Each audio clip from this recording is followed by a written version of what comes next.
sound out there? Good. Like old home week.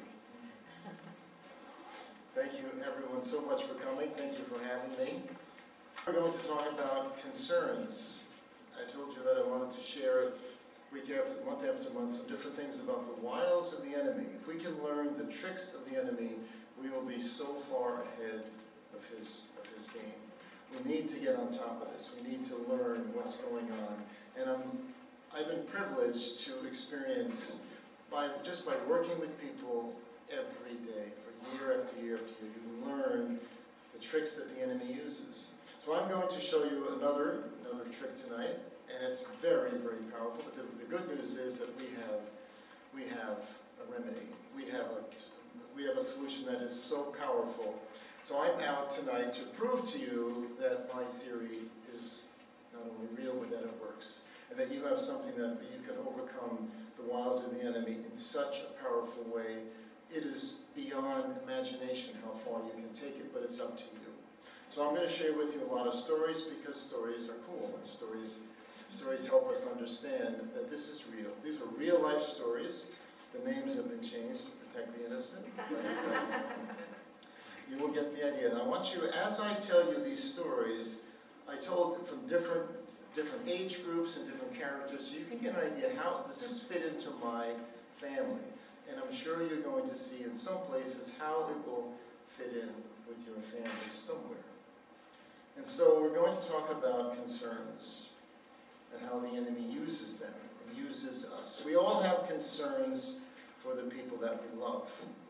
We have concerns for our husbands. We have concerns about our wives. We have concerns about our children and our grandchildren. We have concerns about our dear friends. Tonight I would like to focus in, because it would be too large, but I want to focus tonight on parents, about our children and our grandchildren, about how the enemy could be using this against us. As parents, what are some of the concerns that we have for our children and our grandchildren? We have concerns for their health. We have concerns for their safety. We have concerns for them having a good relationship with us, a loving relationship. That's a huge concern, right? We're concerned that they do well in school. We're concerned that they have good friends. We're concerned that they're going to learn to love God and have a relationship with Him. Are we concerned that they will grow and they will find a loving spouse? They'll even, believe it or not, find a great career for them. They'll be self-sufficient. These are all good concerns that we have for our children and grandchildren. Everyone agree with that? The problem is, the fact is that the enemy does not want us to see our children succeed in these areas. He does not want to see these wonderful things happen to our children like you and I do. So he is going to do whatever he can to keep these things from happening. But here's the key. He is going to use us to ruin those wonderful things. He is going to use us to come against and to work against those things that we want in our children. And you might say, what is he talking about?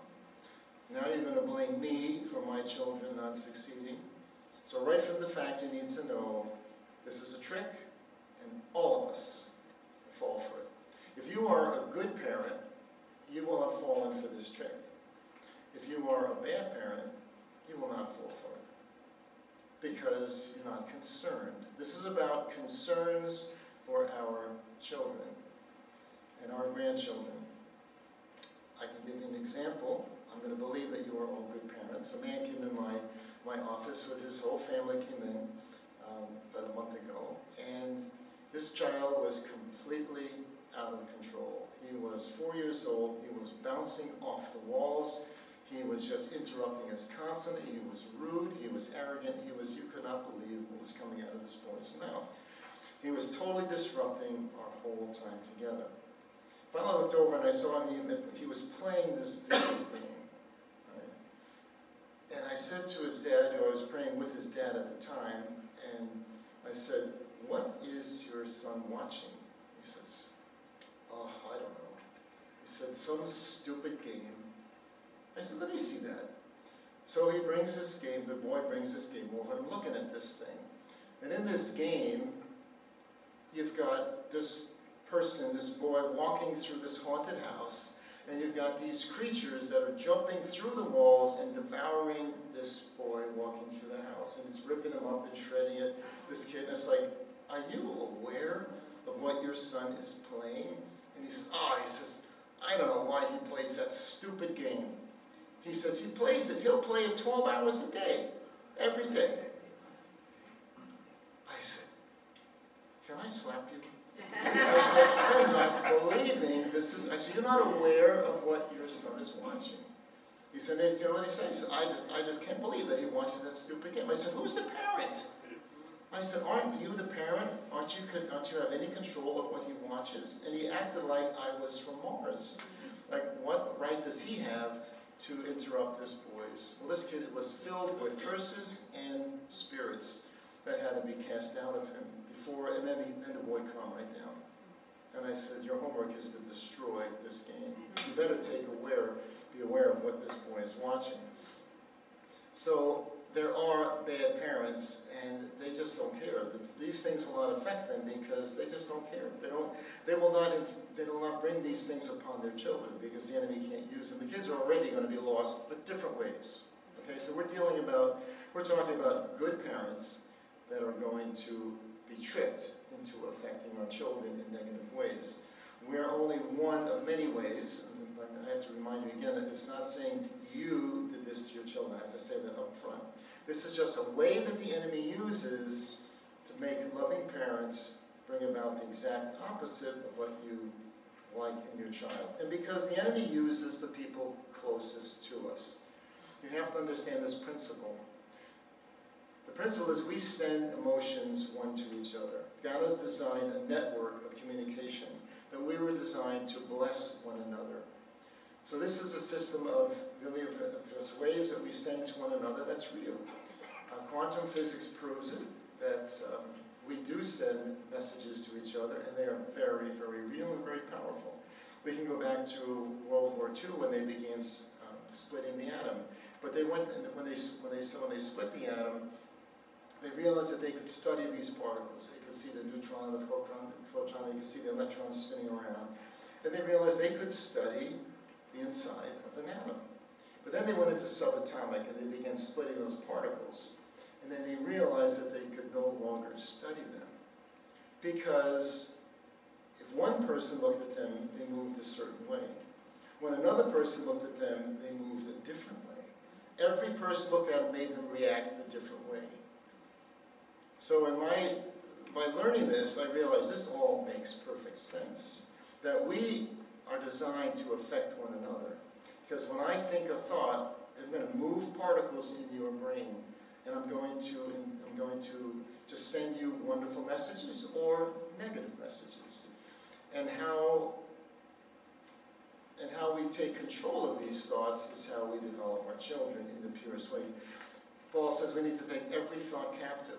Why? Because our thoughts that we think are just to ourselves are deeply affecting our loved ones. In this case, deeply affecting our children. And I'm about to prove that tonight, that this is real. I used to think years ago that we would say a blessing for someone. I'd say a prayer and I'd say, God, oh, please bless my son, bless my wife. That I was just shooting up a prayer up to heaven, and then God would just shoot back down a blessing to that person. And he would say, then I realized he was saying, no. He says, that's your wife. You bless her. That's your child. You bless him. And that's the responsibility I'm giving all of you tonight. For your children and grandchildren, you bless them instead of cursing them. Okay? It's very, very real. That choice is yours. I'm saying that right up front. And I'm about to prove to you that this is real, and it's pretty exciting because there is a way to understand it, and it's not complicated. So I'm going to begin by telling you a story. So family came in. It was just the mother and father. First of all, they called and they said, you know, we'd like to send in our 16-year-old son. He is having a lot of problems. And I said, well, that's not the way it works. They said, well, he's very angry, he is sad and depressed, he's lonely, he has no friends, he's not interested in sports, he has a terrible relationship with his mother, and you know what, he even hates her. So the father was telling me this. He said he does poorly in school, his teachers don't like him, he's not even interested in sports, and he's completely dissatisfied with his life. Can we bring him in? And I'd say, no. I said, I need to see you all together. And they said, why? He's the one with the problems. I said, well, because you're the problem. Now, a lot of parents don't want to hear that up front, but if they're good parents, and these were good parents, they want to say, what are you talking about? And so I share a little bit to them about how we send emotions one to another. And I said, would you like to find out if you are sending any emotions to your son that may be bringing about maybe exactly opposite of what you had hoped in him? And they said, well, this sounds intriguing, and so they came in. So they talked more and more about this boy. I learned all about this boy, about all those things he was suffering, about so angry and so sad and so depressed, and having no friends. And as I talked more about him, I realized he was a very, very smart boy and had a very, very powerful temperament, but it was completely reversed of what he was capable of. So I began to listen. So the story goes on that the mom said, began to tell me this story about how when she was pregnant, she had an attack on her hip that was excruciating, just unbelievable pain, and we found out later it was an enemy attack, but it was the most amazingly knife in the hip pain, 24 hours a day. And it was just literally unbearable pain. I can't stress it enough how she stressed this pain. She said, I said, tell me some of the things that you felt while you had this pain. She said, these were some of the things I was feeling and worried about while I was pregnant. I won't be able to nurse my child or even hold him. I won't be able to get down and play with him on the floor. I won't be able to take him on play dates with other children. I won't be able to sit with him and help him with his schoolwork. Listen, these are very important. If you're going to get to the next step, you have to listen. I won't be able to take him out and do fun things with him. I won't be able to play catch or soccer with him. I won't be able to have any more children. I will always be depressed. So she's telling me these are the things that were going through my mind the whole time I'm pregnant, right? So now we find she had concerns. So the key word is concerns. It all begins with concerns. I need to tell you what her concerns were, and we wrote them out. As she described them, I wrote them down. Because I am unable to hold my son, or nurse him, or carry him, or get down and play with him, he will always be disappointed in me. He will be angry at me and hate me, and we will never be able to have a loving relationship. Right? This is a concern, just a concern. Right?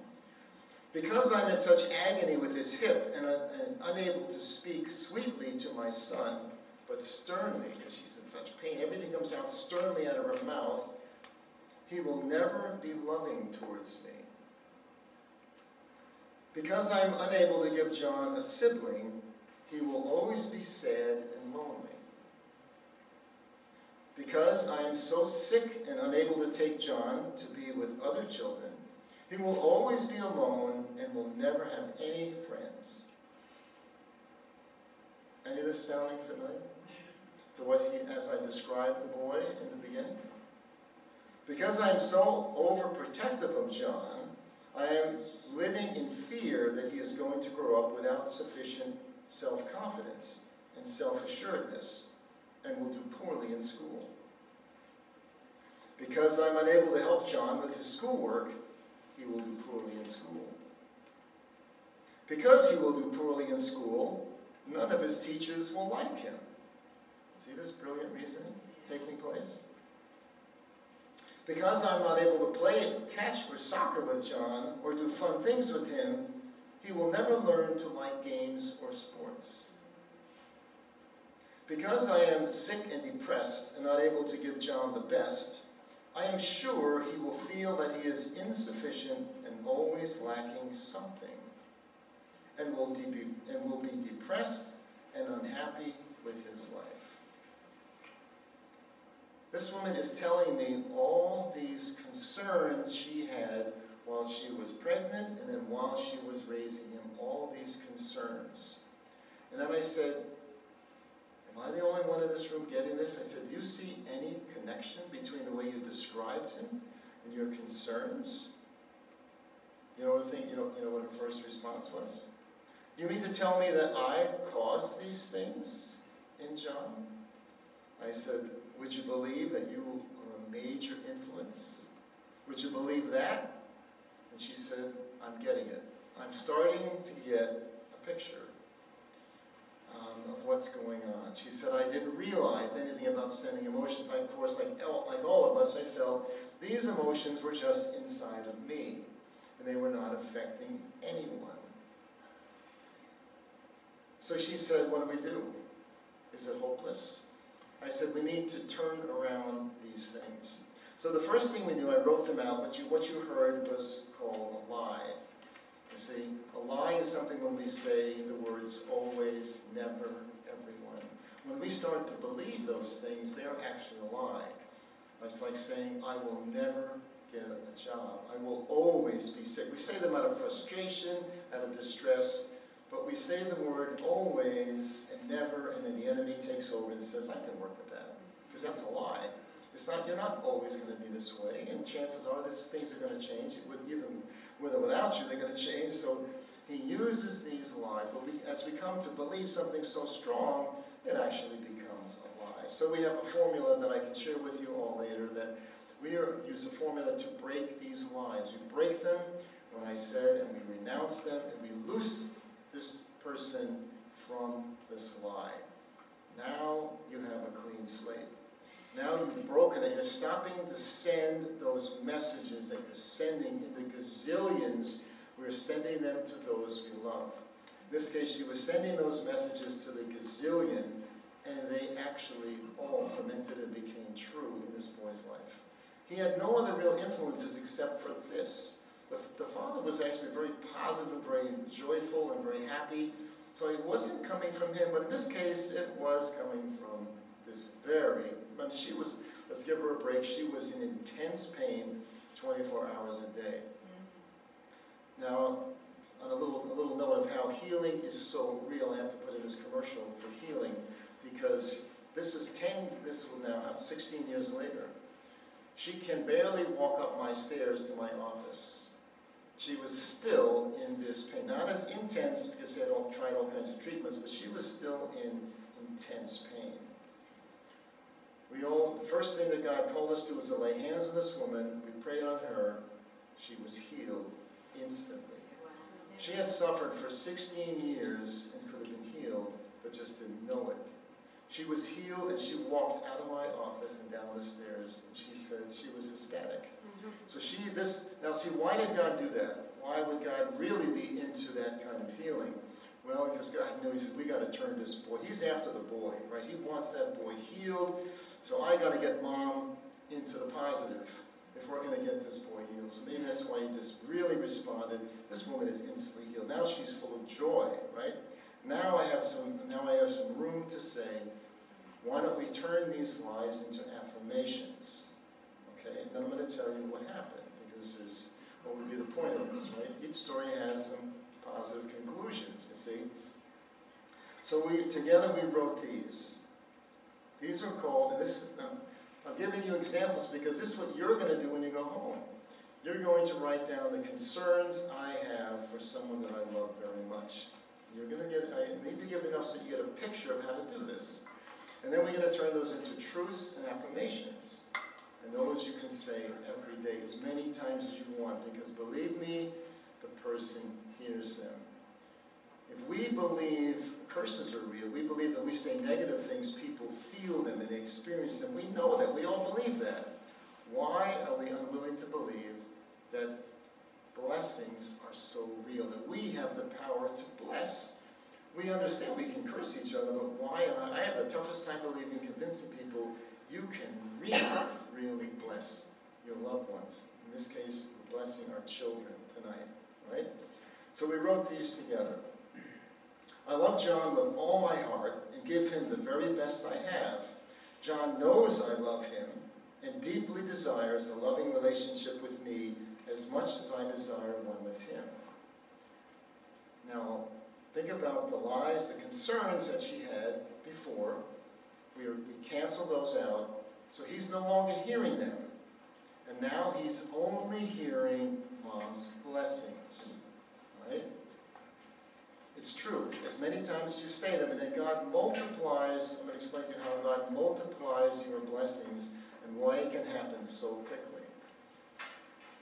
John and I are going to learn how to communicate with each other and begin a loving relationship. John is extremely gifted and talented and is going to achieve great things. He is going to do well in school and find a wonderful career that he truly enjoys.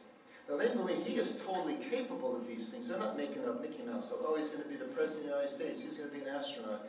These are things that, based on his skills and his temperament, these are things he absolutely can acquire. And so they are breathing life into what they believe is true.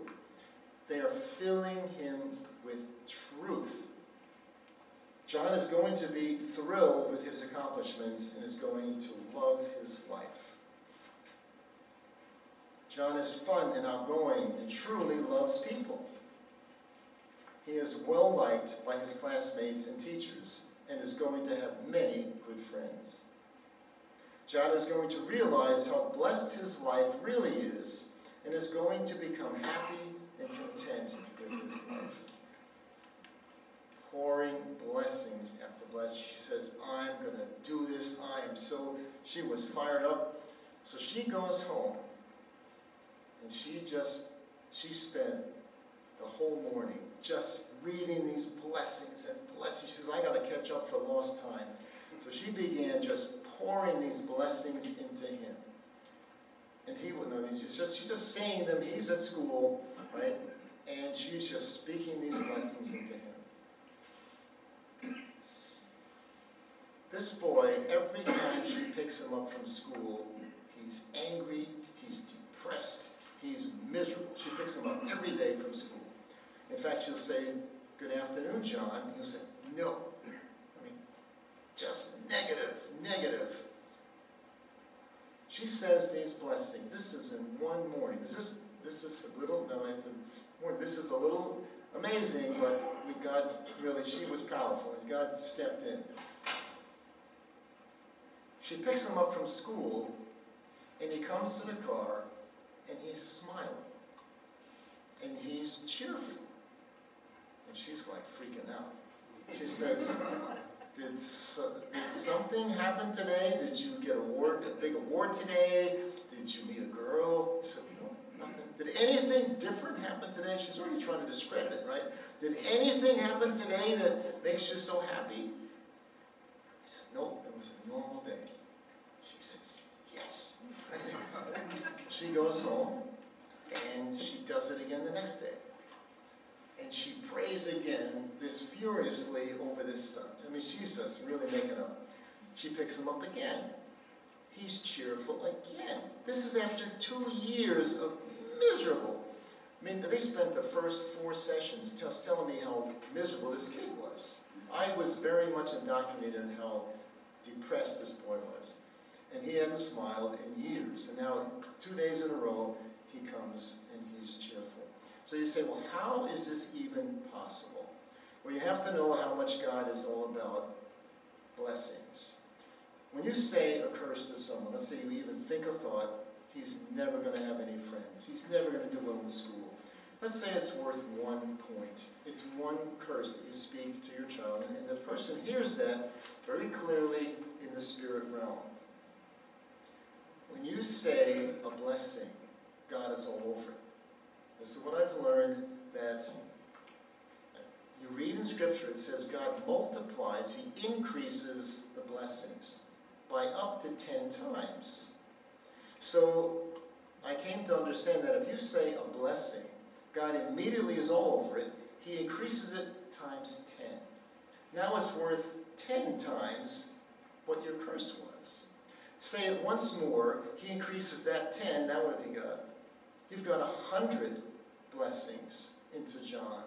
Say it again, you've got 1,000. Now if God is working His maximum, and I believe He was with this woman because she was in desperate need, He is multiplying it, increasing it by the 1,000. Now this comes from an ancient biblical concept of God restoring what the locusts have eaten. Right? So if I were to say to you, this is a very interesting concept, to understand that God works on the increase. This works with your tithe, this works with your blessings, with all these things, God increases them.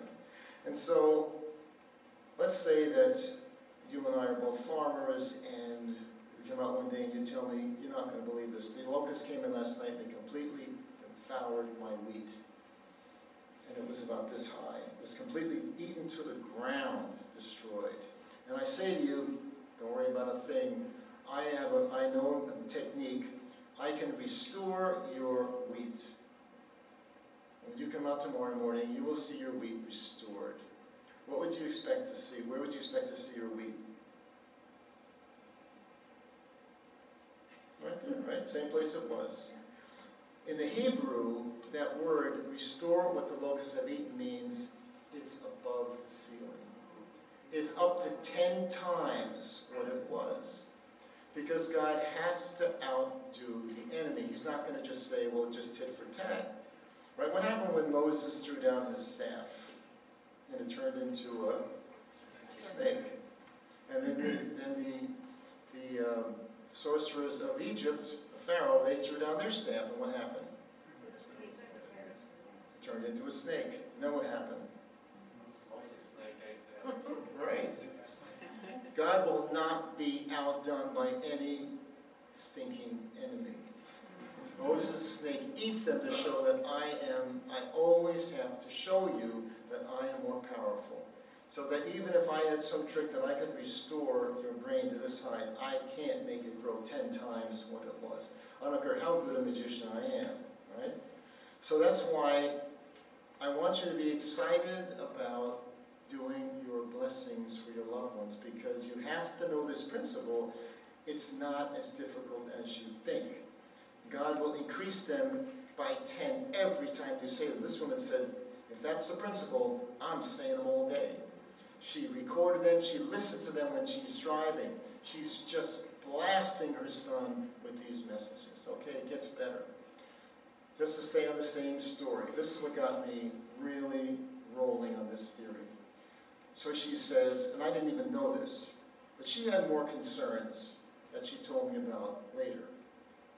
As she told me this whole story that I'm going to tell you now. She said, I had more concerns about John. See, John is a slob. John's room is an absolute pigsty. He says there are things growing in there that you wouldn't want to even look at. It's just so nasty. So she puts down her concerns. John is a slob and will always be a slob. This is what she says. Every time I walk by that room, every time I walk in, these are the things I think. She says, I'm being honest with you. He enjoys living like a slob in this clutter. He will never clean his room. He is too lazy. He will just depend on me or someone to do it for him the rest of his life. He will never learn to be neat and organized. She said, I'm telling you, I said those things every time I walked by. I was disgusted with John. So she decides, if this worked with his smile, maybe we can do something about this problem in his life. So this is the truth that she wrote. John, and these are all true by the way, but if you're looking at him when he was young, she just reminded herself of what John was really like and what he was capable of. John has always been very detailed and very precise. He loves things neat and organized, with everything in its place. He enjoys being able to find things quickly and easily because his room is so organized. John has a deep respect for himself and has a good self-image. He feels good about himself and comfortable when he is sitting in his clean, organized room. He feels proud about his room and will invite friends over to hang out together. She's trying to cover a few more bases there with this thing, like getting some friends into his life. And so she said, I stood in his room and I just prayed like this over John and over this room, and I just spoke these words. I did it for 20 minutes. I just spoke them over and over and over again. And then she left. She picked up John from school, and then she came to see me. Then she picked up her husband, and those two, John was at home, and they both came to see me. She didn't tell me any of this. They came back again the next day, and she is freaking out. She says, I have to tell you, after we left you last night, I went home. John's room is immaculate. She said she just stood there and she stood there in shock. She said, did your father tell you to do this? He said, I didn't see Dad. He says, you guys dropped me off. He said, did he call you and tell you that you better clean your room or you're going to die? Says, no. John, he said, Dad told me nothing. She said, I didn't tell him because I gave up months ago. It's like I'm feeling, you want stuff growing under the bed? Fine. She said, it was unbelievable. I said, I break that. It's believable. You see? But that's her first thought. It's unbelievable. But this is a true story.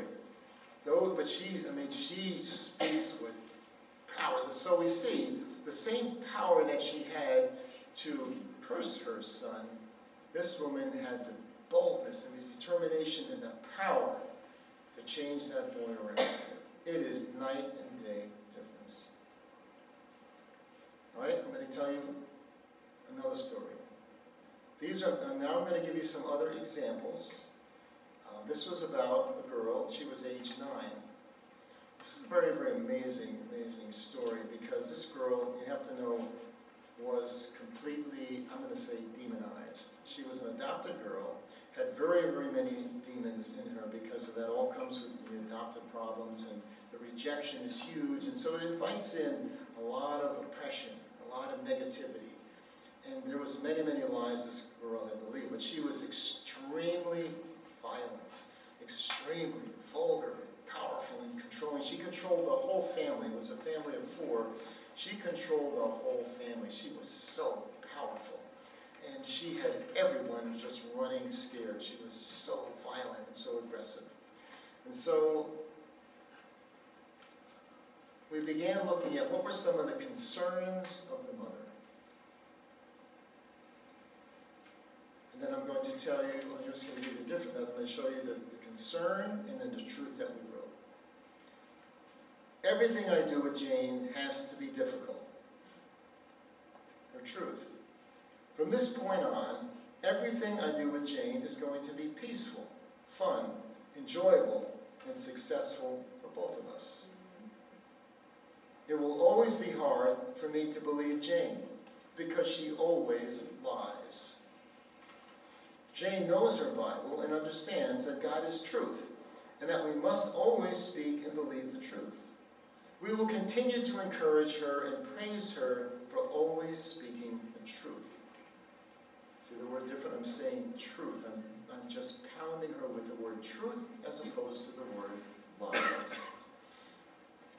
Jane will never listen or obey. She will always do only what she wants to do. Jane is very intelligent and totally capable of understanding us the first time that we speak. We're going to teach her and encourage her to do what we ask her to do, and to do it the first time we ask her. Can you believe that concept? Parents cannot imagine imagine that that's possible. And I've helped so many parents get their children to do things the first time they ask. But it's not even a possibility until they break that lie that you never listen, or you will never do it the first time. You'll never do it the fifth time. You break that lie and start saying, from this point on, you will be saying, you will be obeying the first time. And they do. Whenever Jane does not get her way, she will be angry. She will scream, yell, hit, say hurtful things, and be disrespectful. So you may say, well, that's what that's what she does.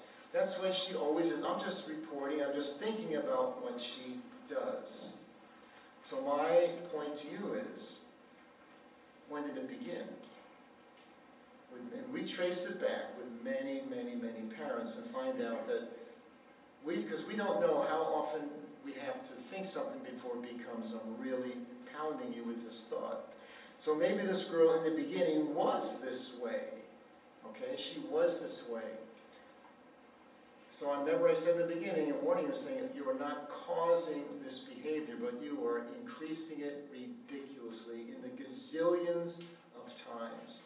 The more frustrated you get, the more angry you get, the more you want to throw this child out the window. Believe me, you are multiplying this behavior. You may be very well causing exactly the behavior that you don't want. The behavior may have been taken care of, but by me amplifying, because as parents we are such power, we have such authority. We are as powerful as the doctor wearing the white jacket. Those people are invincibly authoritative because they have the white jacket. Anything they say we believe, right? Well, as parents we have that same amazing authority.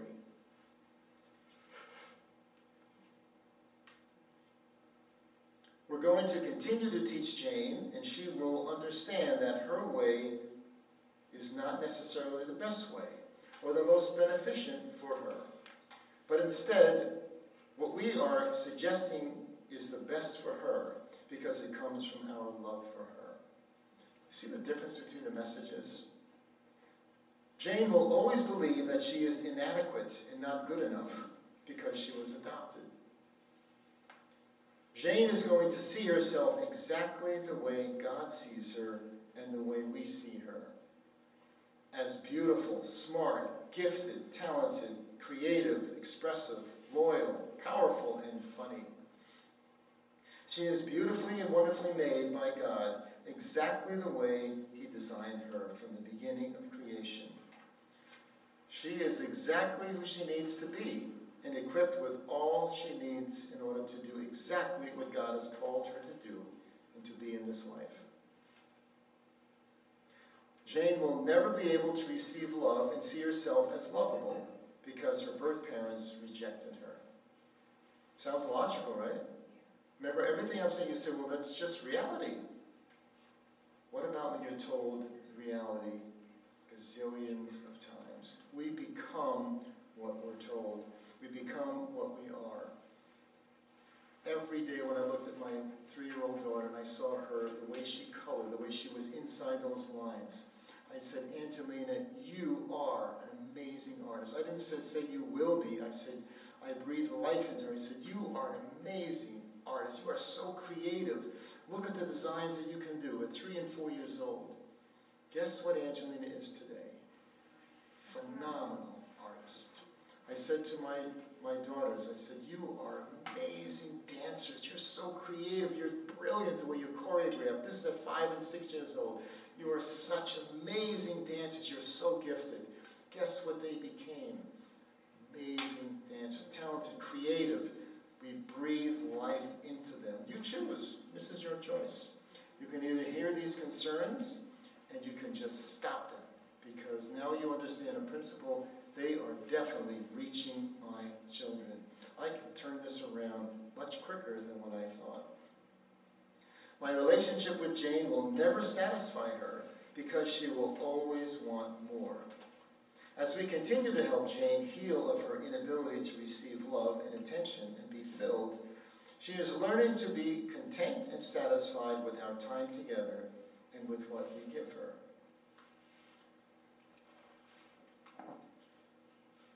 This woman began breathing and breathing this truth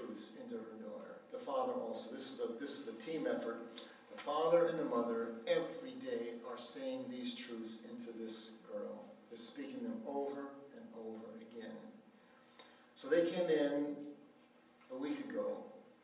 Now I have to show you, I'm going to tell you some more tricks of the enemy. So they came in a week ago, and they came in and they said, "You can't believe the morning we've had."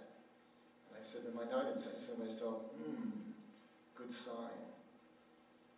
And they said, "What are you talking about? It's a disaster. Our house she's worse than she's ever been." Right? And I said, "This is a great," I was so excited. They said, "You're nuts." They said, "You're absolute, now you're really crazy." And I said, "Well, let me explain." I said, "What is the hardest yard to win in football?" 1 yard line. Why? Because you are right on the edge of winning this game. One more yard and I pushed you, and now guess what? You've lost and I've won. They will defend. That entire team is ridiculously powerful, trying to protect that last effort that you're going to make to win this game. And he makes, believe me, I've been doing this for 30-something years, he makes every effort to push you back. That's the point that most people quit. I have to be honest, and I try to get them back. They are so beat up, that's when they usually quit. And I say, "No, you're not getting it. This is a great sign," right? And so they said, "Okay, right, okay, we trust you, but this is," he said, we really felt all the way here, we are losing big time, because now she's worse than ever. I said, "Don't," in the 1 yard line, "don't they fight harder than they have the whole game?" I've watched games where there have been 4 plays and they can't get 1 yard. Yet they've just marched all the way down the field with, 30, 40, 50, 99 yards and they can't get one. What's going on? Believe me, it's real. The enemy watches football. He knows how to play this thing. Use the same tactics against us. So now we began praying with the children, and their names were the ones the Holy Spirit chose, and each one had curses that they began, we call them lies, but actually they were lies that they began to believe. I didn't tell you the whole list, but just the last ones that came up were absolutely fascinating, and you'll get the point. So we're finding out the Holy Spirit's revealing these lies that this girl was stating. And she said, "Because I am losing control, I have to be even more defiant than ever. Because in order to regain the control I had over my family, I have to be even more loud and vulgar and arrogant than before." And it was one after another of this. Now, what do you hear, right? I see the smiles, right? I said, so the parents, they're so freaked out, they're not getting it. I said, "Do you see what I'm seeing?" And they said, "No." I said, "Look at the word here.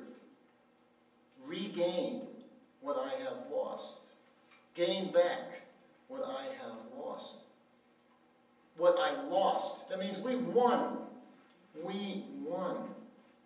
Your prayers worked, because that's the only thing they're doing that's different from years of therapy with this girl. It's the only thing that they did different, that they could really put their fingers on. They began speaking truth and life into this girl. And I said, "You have won." Now he's trying to regain.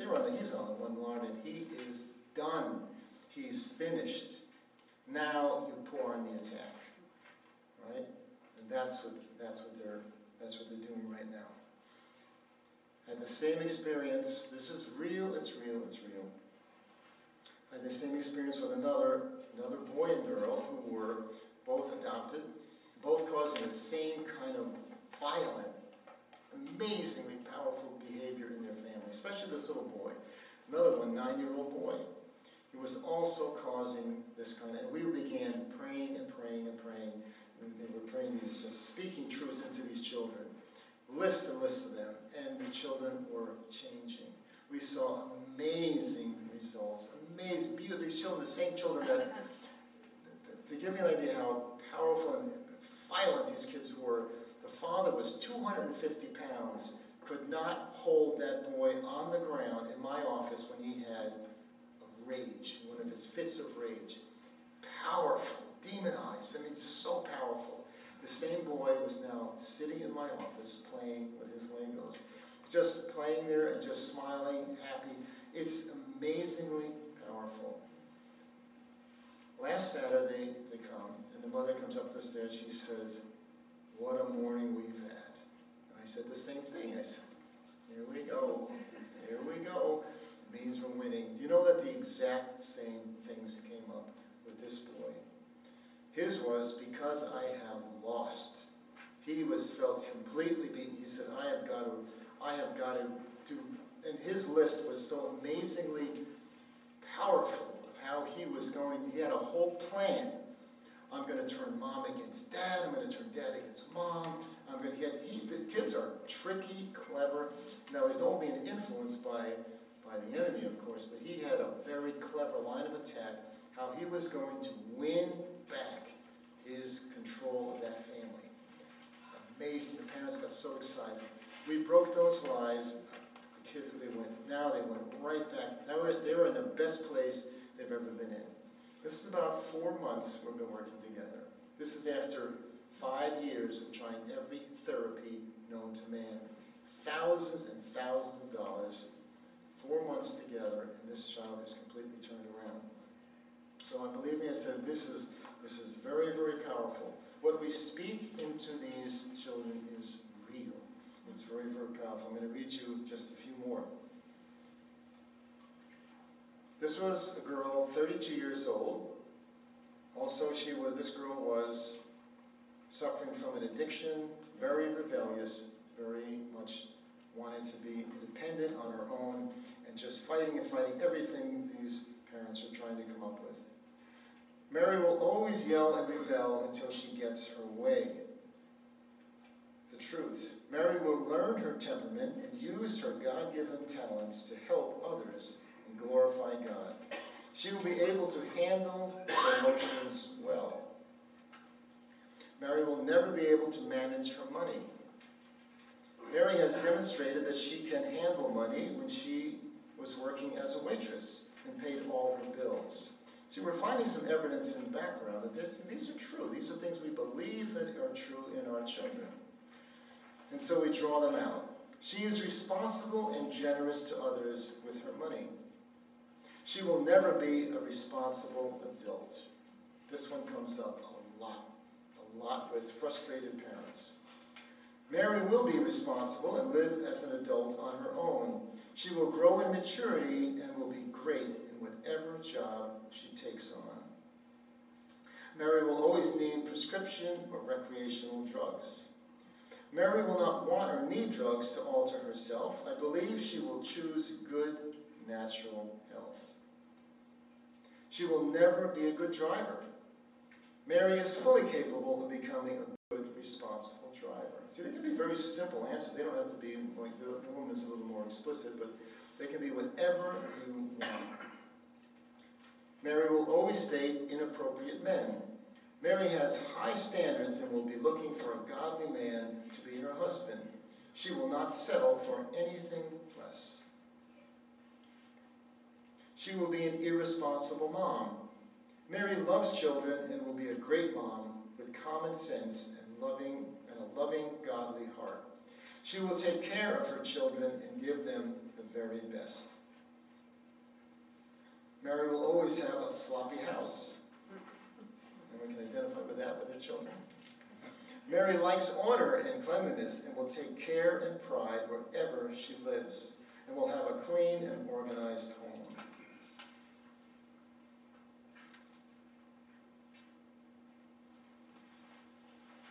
One more. And ready for a few more? Are these helpful? Yeah. See, they're all different, so they're touching different areas of your focus. This was about a boy named Ned, was 17. Another one, very, very rebellious, very arrogant, very proud, just a life of nothingness, a life of disaster, hated everything about his family. Ned will continue to separate himself from the family, especially me. This is the mom writing these. Ned is a very important member of this family and will draw close and gain understanding from all of us, especially me. I believe Ned is stealing and will get caught and have a record which can cost him his future. So many parents with rebellious children have this fear. So many. I can't even describe. He's going to wind up, and I just know it. I'm telling you, he's going to wind up in jail. He's going to have a record. His life is ruined. Never be able to get, they have all these things. These are concerns, right? We're good parents. We're concerned about these things. I told you about bad parents. They just think, do whatever you want. I don't care. I'm busy about getting my own career. I'm worried about my own fun, the things I'm doing. They don't really care about their children. They'll wind up with, it's your life. And many parents have told me, listen, he had a choice. He can choose whatever he wants. So if he screws up, it's his deal. It's his bag.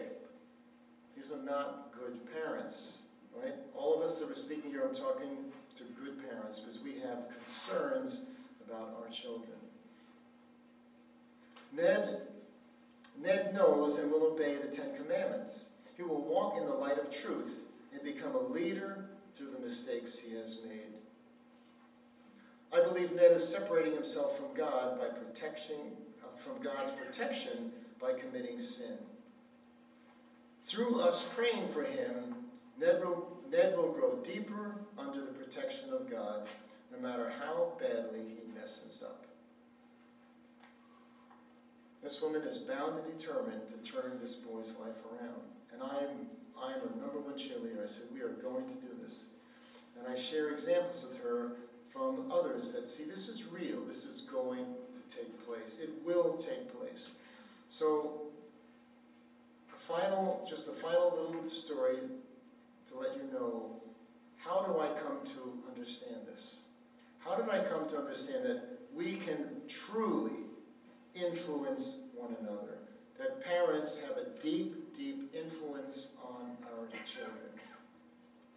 I learned when I was studying the Bible, and I was studying Jewish culture. And I learned, to me, the most fascinating thing, is my favorite thing, I think, that I ever learned. I learned that in ancient Israel, when a woman becomes pregnant, she sits still.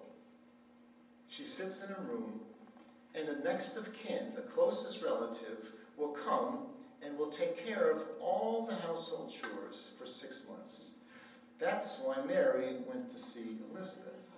She was following a real tradition. So during those 6 months, the mother's only responsibility, she sits quietly, she's peaceful, and she sings psalms and hymns to the baby in that womb. That's all for 6 months. She's sharing with that child the love of God. She is filling, she reads, she was a memory, she would just sing the Psalms day after day, hour by hour, into this child, telling her how much she loves that child, the loving family that child is going to be born into, and especially that there is a God who loves you so much, you can't wait to come out and meet him. Right? So she does this for 6 months. I said, what is going on? They understood this 2,000 years ago. And so this is the power that I believe we have available to us. We have to realize, what is it I want to sell to my child? It's up to me. If my purpose is to sell the truth, I have to be excited about it. I have to, number one, I have to believe it. I have to believe in my child. It means I have to imagine, who is this child really? What is this child's potential? I'm not making up stuff. I'm saying, what do I really believe? What have I believed about the child's potential? You breathe that into that child. I was at a potluck dinner once, and we were all standing around at the end of this table, and there was a bunch of us standing around, and there was some pies on the table. And this woman is standing there, and she's eating this banana cream pie, and she's going on, she said, wow, this pie is delicious. She's just eating, she said, oh my gosh, she said, is the best pie I've ever tasted. And she's just going on and on. Finally, I said, wow. I said, I have to try this. I said, do you know who made this pie? She said, I did. I was so excited. I said, wow. I said, so we all tried it. And we said, you know what? She's right. This is really good pie. What was her purpose? Was she just bragging? What was her purpose? Now, there was pies all over the table. What was her purpose? What was her goal? Add another ingredient. To what? Add another ingredient, you know. No, what was she trying to get us? To eat the pie. To eat the pie. Right. She wanted to sell that pie. Her goal was to get, and so she was going to tell the truth about that pie. Now, all of us, there was 4 or 5 of us, we all tasted it. It was really good pie. She was not making up something about this pie, trying to convince us, well, you know, maybe if I really boast it up, they'll taste it and they'll say, yeah, it is good. No, we tried it and it was really good pie. She was speaking the truth about this pie and we accepted it and we enjoyed it. Suppose she was sitting there and she's tasting this pie and she said, oh, this could have been better. Oh, this is like, you know, and we're all watching, we're ready, which pie should we select, right? And if she's there complaining about this pie, would you take a bite of that pie? When you go see a really, really great movie, what's the first thing you do? You can't wait to tell somebody, right? So let's say you saw this movie and it was really great. And so your friend calls you up and says, hey, what'd you think of that movie? It was okay. I don't know. He said, was it? Nah, I don't think I'd recommend it. You know that you wouldn't go. But if they rave about it, it was great. You can't wait to get there fast enough. We couldn't wait to pick up that. We all hoped that there was enough pie left for us to taste because this woman had made such a deal about it. I am willing to promise you that if you sell the attributes of your children this big, as excited as you are about banana cream pie, as you can be that excited about the potential of your children, you will breathe life into them. Amen. God bless you.